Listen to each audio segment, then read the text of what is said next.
You're now listening to the Engage the Rockies podcast, your go-to podcast for local and state issues concerning Colorado.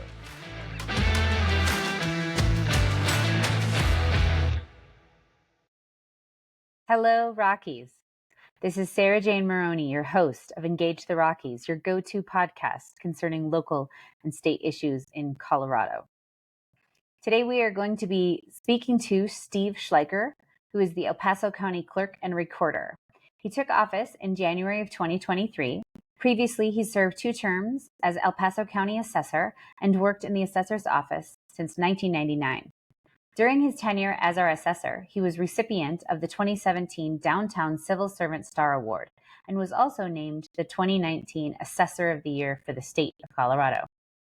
After graduating from Whitefield High School in 1987, he joined the United States Marine Corps, where he received numerous awards and was a decorated veteran from Operation Desert Shield and Desert Storm, amongst others. In 1993, he was named first runner-up for the John W. Finn Aviation Ordnance Man of the Year Award for the United States Navy and Marine Corps. He holds a Bachelor of Science degree in Information Technology Management, a Master's degree in Project Management, and Executive Master's in Business Administration. Steve is active in our community and enjoys living on the west side of Colorado Springs, where he is a member of Chapel of Our Savior, and he serves on several other local boards as well. We speak to him about what it's like to be an election official in El Paso County, especially when there are recounts. Hello, Rockies. This is Sarah Jane Maroney, the host of the Engage the Rockies podcast. Today, we are talking to Steve Schleiker, the County Clerk for El Paso. Welcome, Steve. Thank you, Sarah, and thank you for having me. So absolutely just trying to stay warm today, and hopefully you're doing the same. Well, it's Colorado, so this is not your first rodeo. You were previously the county assessor, and Correct. What other offices have you held? So, Sarah, in fact, I was actually hired by the county when I was honorably discharged out of the Marine Corps in 1999. And I worked from the bottom where I was answering phones and doing a lot of data entry work to where I became the elected assessor. And then, at the time when I was term limited, is I was asked by many within the community and also, staff here in the clerk's office if I would consider running for clerk and recorder.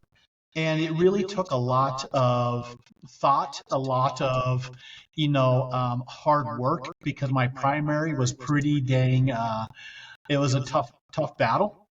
But, it really wasn't the citizens, nor was it the employees that really pushed me over the edge. It was my mom that pushed me over the edge to run. Why? What did she say? What was her? So in 2020, and I am absolutely going to allow you to pull my man card here, but I was at the shops at Briargate, and I was in that place called Yankee Candle, sniffing all the candles and stuff. So I was like, hey, I'm going to find out a good smelling candle. But Sarah, I called my mom because she lived just right up the hill from Briargate, shopping complex there. And I said, Mom, I'm going to come by, and I'm, right in the neighborhood, and I'll pick up your ballot. And she goes, I'm not going to vote. And I've never not known my mom not to vote in her 74 years. And she was always one to sit there and push it, and especially with all her sons that went into the military to, basically fight and defend for those freedoms. And it really bothered me. So I went and got her a Starbucks. I showed up, and I said, Mom, what's the problem? And she really got into the national news of election fraud, election conspiracy, a lot of things. And Sarah, it was one of those things that really bothered me, but she ended up voting. I ended up, driving. Good job. So she's legally blind, so I went and dropped her ballot off for her. But I found out that, if my mom's thinking this, how many more in the neighborhood are thinking it? So for several weeks, I was talking to my neighbors. I was talking to some of my staff in the assessor's office, talking to folks at King Soopers.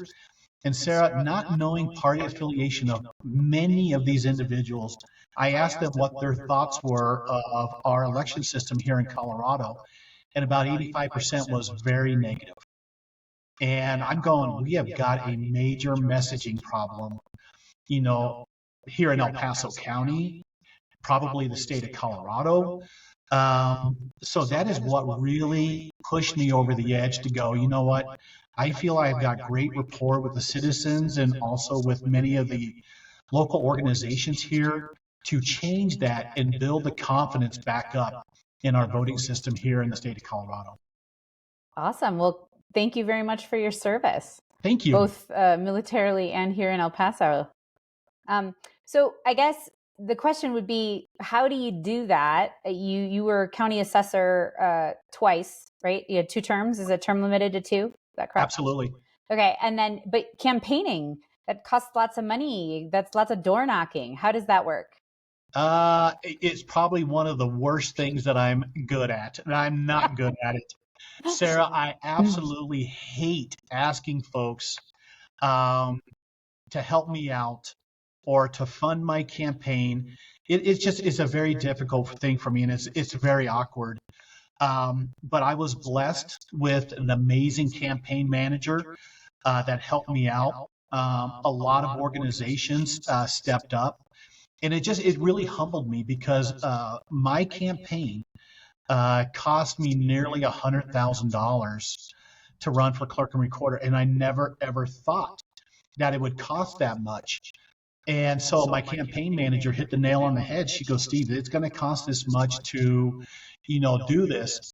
And Sarah, if I tell somebody I'm going to do something, I'm going to do it. And I'm going to put 100% of my heart and soul into it because voters aren't stupid. They can sit there and tell immediately if you're fully into this or if you're not. And, they'll sit there and go, you know what, this person really does not have the emotion or does not have the know-it-all or the drive to do this job. They can figure that out pretty quick. But thankfully, as I funded probably about 50% of the campaign, and the rest came from a lot of individual donors. You funded yourself. You put in. Okay. I did. So do you regret it? No, not at all. And Sarah, I will tell you this is if anybody in the assessors community hears about this, I'm going to say, nope, Sarah's an embellisher. There's no way. But, I really, really worked hard as county assessor because when I was county assessor, El Paso County was the top 5 in the nation in growth. And also with valuations, we've seen what happened to the cost of homes here. So it was always a challenge on the commercial side and on the residential side. But I will tell you, I work far harder now than I did as assessor, but it is so rewarding. I could not be blessed more with the staff that I have. And I'm just a very simple manager, as I figured out a long time ago, is if you surround yourself with smart people, they make you look smart. And I'm also an individual that, if you need to be micromanaged or babysat, I'm not the guy. I give my staff full ownership of their jobs, and we're doing some wonderful, wonderful things here in the clerk's office. Yeah. Well, and this was your first presidential election, correct? As clerk and recorder. Yeah. Mm-hmm. What was that like? Did you even sleep? Sarah, I did not. So, and now I understand why there's a couch in this office. So it was one of those. But you know what? It was extremely successful. We did a lot of planning. I mean, we've been working up to that election, the November 5th election, for 2 years. Because I came in and just shared, I said, guys, you know what? There's going to be a lot of questions. There's a lot of concern about the election processes, the election integrity. And what do we need to do? And the thing is, though, we set up a number of projects, and we were always focused on transparency, giving the citizens the tools to answer their own questions. And that is what we have done. We have changed everything from our voter rolls all the way to where a citizen here in El Paso County can audit a particular election themselves. So everything in between is we have completely changed the whole entire election process here in El Paso County. And it went over exceptionally well. Even Mother Nature was so kind and held off the snow for about an hour after polls closed, because as our judges were coming back from the in-person vote centers, it was coming down hard, and the judges were calling, going, well, usually a 15-minute drive is now turning into an hour drive, but Mother Nature was even kind. Yeah. So sitting in the hot seat essentially now and having gone through that experience, I'm assuming you feel confident in the results and in the way that your office performed. But going into that, were you nervous? Did you, and you said you had 2 years of planning. So that started pretty much day one when you got to the office? Absolutely. I mean, Sarah, day one, I met with the whole entire team. And I just said, you know what, guys, here is what I predict is going to happen in the 2024 presidential election. And this group was so amazing. They're like, Steve, you're absolutely right. And I'm going, what do I need to do for you? Here's where I think we should be, but what do I need to do for you? I said, my job as the elected officials to plow the road. And we did. We, of course, signed contracts with Experian where we're bouncing our voter data rolls. And Sarah, for the 2023 coordinated, we had 38,000 undeliverable ballots. The optics of that is horrible. Mm-hmm. There's a lot of money attached to that. And that is where basically we mailed out 460,000 ballots in November of 2023. A year later is now November of 2024. We have less than 9,000 undeliverable ballots, and we mailed out over 500,000. So we have reduced our undeliverables by over 320%. And that's because of the contract I signed with Experian, where we're using credit data, looking up mailing addresses. So we're updating all that information. I was the first, clerk and recorder in the state to stream our ballot boxes so people can watch that footage live. We basically changed out our tabulation room, so all of the equipment that was in there was changed out beginning in 2022 and ended in 2023. So all the machinery does not have modems, network interface cards, or wireless cards. It cannot attach to an outside network. So, we took care of the cybersecurity aspect of it. We also upgraded our physical security as well by putting in additional 360 degree cameras throughout the entire place, cipher locks. So it is very, very secure, but we've been working on a lot of things here in the office. Yeah, we had on a previous podcast some election judges. Is that still something that your office needs? And how does that work? If you are for the red team or the blue team, but if you're an independent, how would that work? Yeah, which is a great question. In fact, for this past election, we hired nearly 800 election judges who are our friends, neighbors, family members. And believe it or not, Sarah, they are the ones that actually coordinate the election. They're the ones doing all the work, not Steve Schleiker. But yeah, absolutely. We always have to have bipartisan teams.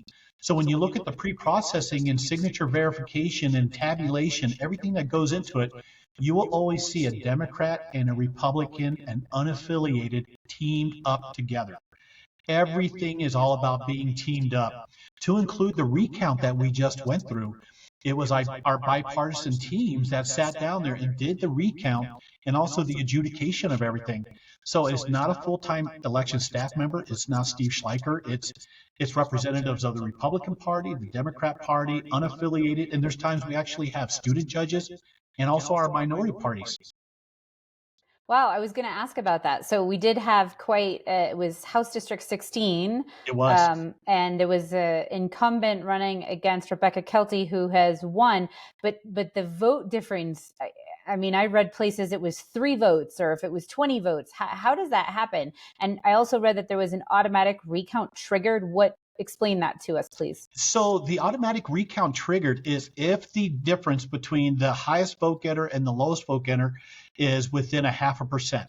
So there's actually a calculator that the Secretary of State provides, and you put those numbers in there. And if it's within 0.5%, then we automatically know we're going to be going into an automatic recount, which is an order that is given to my office by the Secretary of State. And we knew as soon as we saw the numbers coming in, Sarah, we knew it was going to be a very close race. There was actually several races we were trying to keep our finger on the pulse. One was Senate District 12. The other one was the mayor of Palmer Lake. That was a very close one. The other one was one of the city of Colorado Springs marijuana questions that flipped. So we were watching that one pretty close, and also HD 16. But as we were going through and tabulating the general election ballots, HD 16 just seemed to get closer and closer. So when we put our last update in, is basically the challenger Rebecca Kelty was ahead by 7 votes. Wow. However, so what happened? 7 votes is crazy. For when you have 70,000 registered voters in that district, 7 votes is something else. However, what happened is here in the state of Colorado, and this happens all the time, is voters will sit there and, they'll take their ballot and they'll sit there and vote their ballot, but they will place it in a ballot box in a different county. And so we have voters that will sit there and they work up in, the Denver Tech Center or Castle Rock or wherever. Well, we did receive 15 ballots back from Glenwood Springs. And one of the ballots was actually for House District 16. So these ballots were cast on time before the polls closed, but it took a couple days for them to get back to our office because of the snow that we had when we were all closed down. You're not required as a voter to put it in the county that you're voting. You can put it anywhere. You can put it anywhere. You could live in Colorado Springs and cast your vote in Durango. You can. Wow. So, and what happens is the clerk and recorder is then responsible to overnight that to the home county. So I'm sitting here going, why are we getting 15 ballots from Glenwood? And all of a sudden I started thinking, hunting season. We have a lot of hunters that are heading to Glenwood at that time. And I'm going, so they were dropping the ballots there. But the clerk there, as soon as they were able to open up from the snowstorm, overnighted them, and 1 ballot was cast for Steph Vigil. So that brought it down to 6. So that is where that ballot came from. Then we went into the automatic recount. And so we recounted all 387,000 ballots, just not the HD 16 ballots. And the reason we did that, Sarah, is because I did not want to be the person going, oh, we missed a ballot, or where are those 5? So we redid the whole entire election over. And so what happened? But that means you need all the judges, everything again? They were back. Absolutely. Wow. Yep. Okay. So we brought back our, our tabulation judges. We brought back our adjudication judges. Did they all kind of say groan when you said, I want to do this again? I mean, that just seems. I thought, because we started the recount, because with a county as large as us, we were required to be complete and have the results to the Secretary of State for the governor's signature the Friday, the week following Thanksgiving week. So by our numbers, we had to kick the recount off on Wednesday prior to Thanksgiving Day. So, wow. So many in our community took, Thursday, Friday, Saturday, Sunday off. Is here, my staff and judges, we worked Wednesday, of course. We took Thursday and Friday off, but we were in here at 8 o'clock in the morning on Saturday and Sunday, and we wrapped it up on Thursday. So we met the deadline a day ahead of time, but recounting 387,000 ballots and, adjudicating that is quite a task. But believe it or not, I did not hear one murmur or gripe from the judges or from the staff, or even about having to give up a little bit of their holiday time. It was amazing because they know how important it is. And they absolutely agreed that these are 2 candidates who are extremely nervous. They're anxious because they would like to have a result. They've been working hard, in their campaigns. So they would just like to have a finalization to it. But with that being said is, at the end, there were 6 votes that were out there that needed to be basically looked at by the canvass board. And what it came down to, Sarah, is with our system, you can run an adjudication report based off the general election, and you can run an adjudication report based off of the recount. You match those, and you can sit there and find those 6 ballots that basically were like, there were major questions between the Democrat and the Republican in the adjudication. So we pulled those 6 ballots. And the canvass board, which was a Democrat member assigned by the local Democrat Party, a Republican assigned by the local Republican Party, and myself, we specifically looked at 3 ballots. And what it was, they were ballots where the vote was cast for Steph Vigil. The oval absolutely was colored in, but the voter, three different times, these voters crossed out her name. So basically, we followed the voter intent guide to the T. And what that basically means is that voter's intent was, I no longer want to vote for this candidate. I'm striking it out. But what that meant is they did not color the ballot for Rebecca Kelty. We considered that as an undervote, and it was plain as day on those 3 ballots, which then brought that So count. those 3 ballots are then not counted at all? They were considered as far as undervotes. And so those okay, 3, so that's what an undervote is. Okay. And so those were 3 ballots that were initially cast for Steph Vigil. But when we looked at it and it was crossed through, the intent of the voter goes, I want to remove my vote for this candidate. And that's where those 3 votes came from. And we took it to a vote. And those things, like, obviously I vote. So it has, but on the piece of paper, it gives you directions specifically as to how to do this. So had the person, let's say they had wanted to vote for Rebecca Kelty, they needed to have filled in her circle and crossed out Stephanie Vigil's name, or vice versa. And then because they hadn't filled that circle in, that's why it was an undervote? Correct. Okay. Yep. So absolutely. And that's where those 3 votes, came in. And we took it to a vote of the Democratic member, the Republican member, and myself, and it was unanimous. And we basically matched up the, both reports, as I shared with you, from the general election and also the recount. And we basically pulled the actual ballot. So not only did we have a copy, but we requested to look at the ballot itself. So it's mind-boggling to me that you can find those 3 votes in all of these ballots. Sarah, those 3 ballots. Absolutely. I mean, it is locked down, and we can sit there and go to a particular ballot because the reports are on the outside of the locked boxes, where each box has 1,000 ballots, where it has 10 envelopes with 100 ballots each. We know exactly where that ballot is at. Now, the thing is, though, we don't have any idea who cast that ballot. The voters. Sure. Exactly. But we can go to that particular ballot. And another reason why that's important is because after an election, you're always looking at things that I have to turn over to the district attorney to be investigated for voter fraud. And so, the investigator comes in and says, hey, I need to look at this ballot. We know exactly where to go to get it as well. Has that ever happened to you? Absolutely. Okay. Yep. So, Sarah, the thing is if individuals don't come in and cure their ballot, for signature. I know what that means, but could you explain for anyone who's not aware what curing a ballot is? Yeah, absolutely. Now that I'm throwing out all these acronyms and, out there, curing of the ballot is if you get a letter from our office saying, hey, we're not able to match up your signature, or you failed to sign your affidavit, your ballot return envelope. Or, just another of couple things where individuals sit there and say, I'm going to save a stamp and I'm going to put my husband's ballot in with mine. You can't do that. I did. The reason that I know about curing is because I mixed them up.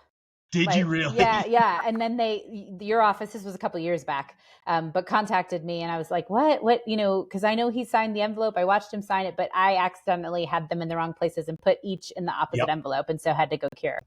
Well, the thing is, though, when you look on that envelope, so Sarah, the barcodes on there is particularly your voter ID. I haven't made the mistake again. So we know that. But what happens is if you get a cure letter for example, for signature verification issues, is individuals that do not come in and cure their ballot, and they have 8 days after the election to do it, is that information by law is turned over to the district attorney to be investigated for voter fraud. Sure. So I get out there with you, the media, everybody going, guys, if you get this letter, take it serious. Fix it. Yeah. Yep. Well, and it's quite, but I mean, honestly, in my case, it encouraged me because it was like, okay, well, his signature isn't mine and mine isn't his, and so somebody noticed. So great, the system's working. Absolutely. Yeah, it is a really, really good system. But, Sarah, I know Colorado goes around, and I really wish that they would change their messaging where they say, hey, we are the gold standard, when it comes to elections. And I really don't agree to that. To me, what the gold standard basically says is we're perfect.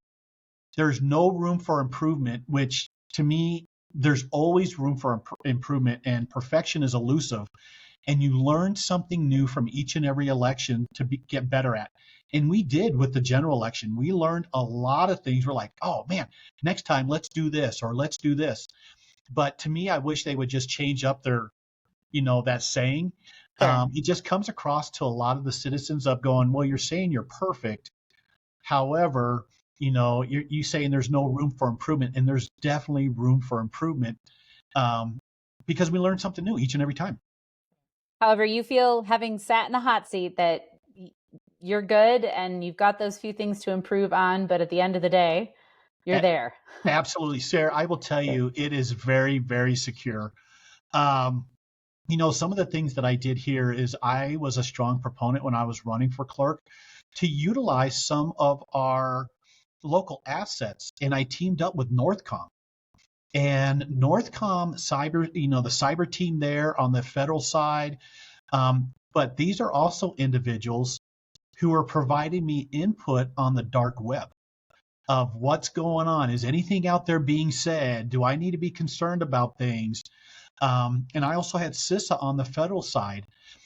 So to me, it was an absolute amazing match. And, last week I met with the team from Northcom that was, on my team through the whole entire election. And I was actually humbled because they gave me a challenge coin and a really cool patch. And I'm like, this is amazing. But they did an amazing job where they're going, hey, Steve, here on the dark web, this is what's being said on this. Maybe you should pay attention to this. But yeah, it was a really, really good relationship. And to me, Sarah, I think that was probably one of the most successful elections that we've seen in El Paso County in quite some time. Awesome. Well, we're very appreciative of this. If someone had, let's say, I don't know, a voter says, I don't think that this went right or whatever, what would they do? Would they come to you? Absolutely. Well, and Sarah, I'll tell you what, they can actually call me or text me. And my cell number is 719-502-1534 because there's always questions. Mm-hmm. And to me, education is key. There's people have questions about, hey, what happens when I don't get a text message saying you received my ballot? Or, Steve, I really want to hear your side of the BIOS password leak. How did this affect El Paso County? And I always, just share with everybody, guys, text me or call me on my cell phone and let's discuss. And I will absolutely be, transparent and honest because it's something I was not very happy about, especially with the BIOS password leak. Sure. Are you calling for Jenna Griswold's resignation? I did. Okay. Yeah. Okay. Sarah, yeah. I did. And it was, sure. I understand there are mistakes. I get that we're all human. However, what I cannot condone is information was withheld from the clerks, was withheld from higher offices such as the governor for several weeks. And to me, that is we're talking lack of transparency in government. We're talking about the lack of communication and integrity. And I was absolutely embarrassed myself because how I found out about it, Sarah, it was one of my election judges that saw it on X, that read it and said, Steve, are you aware of this? And I thought it was misinformation. I should have heard that from the Secretary of State, not from an election judge who was sitting there and reading social media. Yeah. Yep. Well, we'll see what happens with all that. But we really appreciate you coming on, Steve, and giving us a rundown and your cell phone number, putting it out there. Definitely. Well, I hope we don't have any more questions anytime soon, but if we do, we'll certainly reach out. And again, we just appreciate your time. Thanks, Sarah, and you have a wonderful day, ma'am. Thank you. Thank you for listening to the Engage the Rockies podcast, your go-to podcast for local and state issues concerning Colorado.